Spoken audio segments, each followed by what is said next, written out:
നമസ്തേ. 2016 കള്ളപ്പണം പിടിക്കാനായി നരേന്ദ്രമോദി സർക്കാർ നോട്ട് നിരോധിച്ചപ്പോൾ പിടിവീഴാതിരിക്കാനായി കണക്കിൽപ്പെടാത്ത അസാധു നോട്ടുകൾ ഗുരുവായൂർ ക്ഷേത്ര ഭണ്ഡാരത്തിൽ നിക്ഷേപിച്ചു എന്ന വാർത്ത നാം മുമ്പ് കേട്ടതാണ്.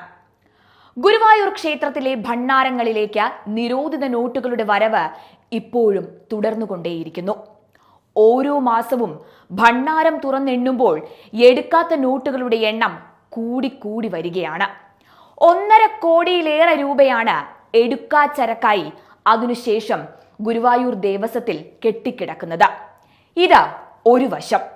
മറുവശത്ത് ഗുരുവായൂർ ക്ഷേത്രത്തോട് ചേർന്നുള്ള വ്യാപാര കേന്ദ്രങ്ങളിൽ നടക്കുന്ന കള്ളപ്പണ ഇടപാടുകളിലേക്കാണ് പോകുന്നത്. ഗുരുവായൂർ ക്ഷേത്രത്തിനു ചുറ്റുമായി ഹോട്ടലുകളും വെച്ചുവാണിഭ കേന്ദ്രങ്ങളും തുണിക്കടകളും ഹോൾസെയിൽ കടകളും ഒക്കെയായി ആയിരക്കണക്കിന് വ്യാപാര കേന്ദ്രങ്ങളാണ് സ്ഥിതി ചെയ്യുന്നത്. അത് ആരുടെ ഉടമസ്ഥതയിൽ എന്നുള്ളത് അവിടെ നിൽക്കട്ടെ. ഇവിടെ നടക്കുന്ന ഒരു വമ്പൻ കള്ളപ്പണ ഇടപാടിലേക്കാണ് ഞങ്ങൾ ഇന്ന് പോകുന്നത്. ഓൺലൈൻ പേയ്മെന്റ് സംവിധാനങ്ങളുടെ വരവോടുകൂടി കേരളത്തിൽ എന്നല്ല രാജ്യത്ത് തന്നെ ആബാലവൃദ്ധം ജനങ്ങളും ഈ സംവിധാനങ്ങൾ ഉപയോഗിച്ചാണ് കൂടുതലായും വ്യാപാര കേന്ദ്രങ്ങളിൽ അടക്കം പണമിടപാടുകൾ നടത്തുന്നത്. എന്തിനേറെ ടാക്സി വാഹനങ്ങളിൽ പോലും ഈ സംവിധാനമാണ് ഉപയോഗിക്കുന്നത്.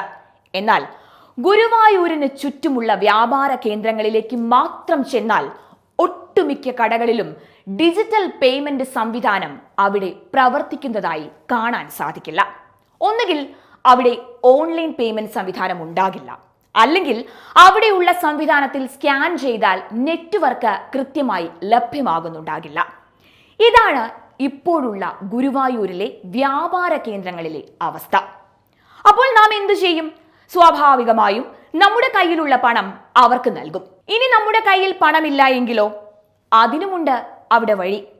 ഗുരുവായൂരിലും പരിസര പ്രദേശങ്ങളിലുമായി മുട്ടിനാണ് ATMകളുടെ നീണ്ട നിര തന്നെയുള്ളത്.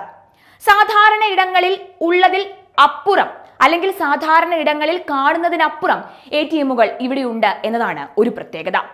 അവിടെ ചെന്ന് നമ്മൾ പണമെടുത്ത് കടകളിൽ കൃത്യമായി എത്തിക്കുകയും ചെയ്യും. ഇതിനു പിന്നിൽ പ്രവർത്തിക്കുന്ന ലോബി എന്താണ് എന്ന് നമ്മുടെ ഭരണകൂടം അന്വേഷിക്കേണ്ടിയിരിക്കുന്നു. അതിനായി ഇതിനു പിന്നിലുള്ള തായ് വഴികളിലേക്ക് തന്നെ നാം ആദ്യം എത്തിച്ചേരേണ്ടതാണ്. സർക്കാർ ഇതിനെ ഗൗരവമായി എടുത്ത് അന്വേഷിച്ചില്ല എങ്കിൽ കേരളം കള്ളപ്പണമിടപാടിന്റെ കേന്ദ്രമായി മാറും. അതിനു പിന്നിലുള്ള ലോബികൾ തടിച്ചു കൊഴുക്കുകയും ചെയ്യും. ഇങ്ങനെ വാങ്ങിക്കൂട്ടുന്ന പണം കൃത്യമായ രേഖകളൊന്നുമില്ലാതെ കണക്കിൽപ്പെടാത്ത പണമായി അത് ഗുരുവായൂരിലും പരിസര പ്രദേശങ്ങളിലുമായി കള്ളപ്പണമായി ഇപ്പോഴും ഒഴുകുകയാണ്. ഗുരുവായൂരിൽ വേരുറപ്പിക്കുന്ന തീവ്രവാദി സംഘങ്ങളാകാം ഇതിനു പിന്നിൽ എന്നുള്ളത് തീർച്ചയായും നമുക്കിവിടെ സംശയിക്കാവുന്നത് തന്നെയാണ്.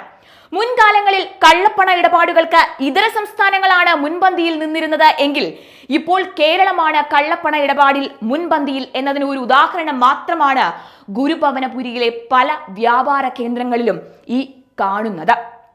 കണക്കിൽപ്പെടാത്ത പണം കണ്ടെത്തുന്നതിന് സർക്കാർ സ്പെഷ്യൽ ഡ്രൈവ് തുടങ്ങുമെന്നൊക്കെ പറഞ്ഞിരുന്നുവെങ്കിലും അതൊരു സൈഡിൽ നടക്കുന്നുണ്ട് എങ്കിലും ഇപ്പോഴും സംസ്ഥാനത്തെ കള്ളപ്പണ ഇടപാടുകൾക്ക് യാതൊരു കുറവുമില്ലാതെ തുടരുകയാണ്.